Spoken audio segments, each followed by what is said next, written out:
माँ, ये राधिका है, तुम्हारी बहू। राधिका गांव में हॉस्पिटल में नर्स का काम करती है। बस हम दोनों में दोस्ती हो गई और हमने शादी कर ली। राधिका, माँ के पैर छू। अरे चल हट नालायक। अरे मैंने क्या क्या सपने देखे थे कि तेरी शादी किसी अमीर घर में करूंगी और दहेज में लाखों रुपए लूंगी, और तू गांव की इस मामूली लड़की को मेरी बहू बनाकर ले आया।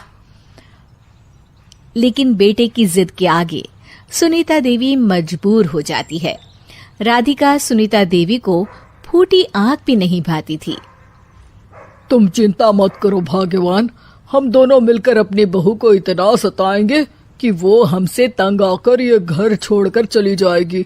फिर हम अपने बेटे की शादी किसी बड़े सेठ की बेटी से कर देंगे, ठीक है? अगले दिन सुनीता देवी अपने बेटे का कमरा साफ कर रही होती है। तभी बहू के सामान में उसे एक बड़ी बड़ी मूंछों वाले आदमी की तस्वीर दिखाई देती है और उसके कंधे पर एक बड़ी सी बंदूक टंगी होती है। तस्वीर के नीचे लिखा होता है डाकू मंगल सिंह। ये किसकी तस्वीर है बहू?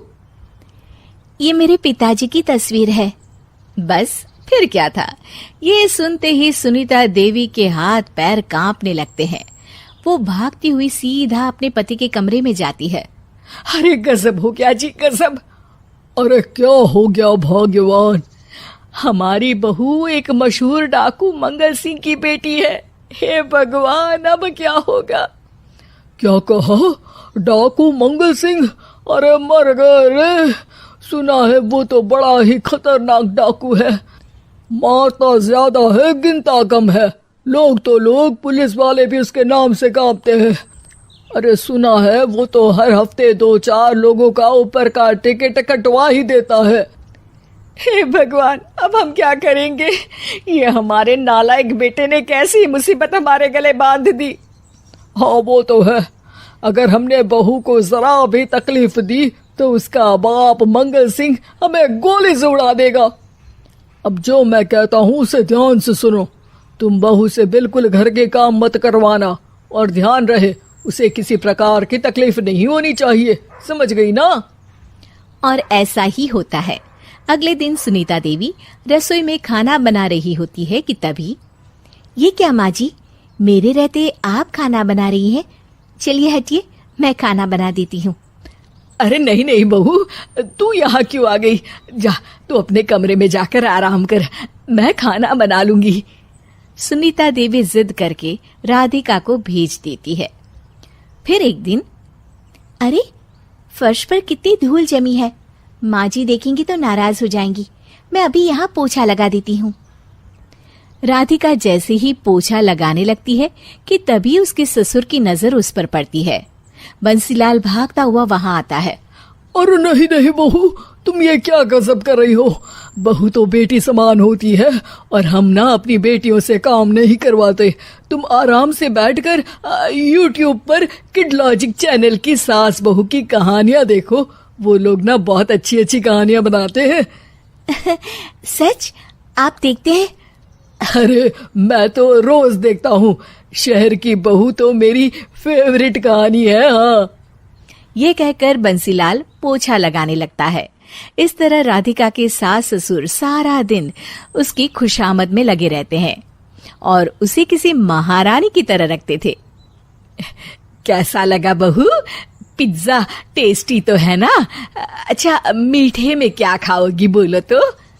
माँ जी, मुझे तो काजू कतली बहुत पसंद है और उसके बाद 1 गिलास लस्सी मिल जाए तो मजा आ जाएगा।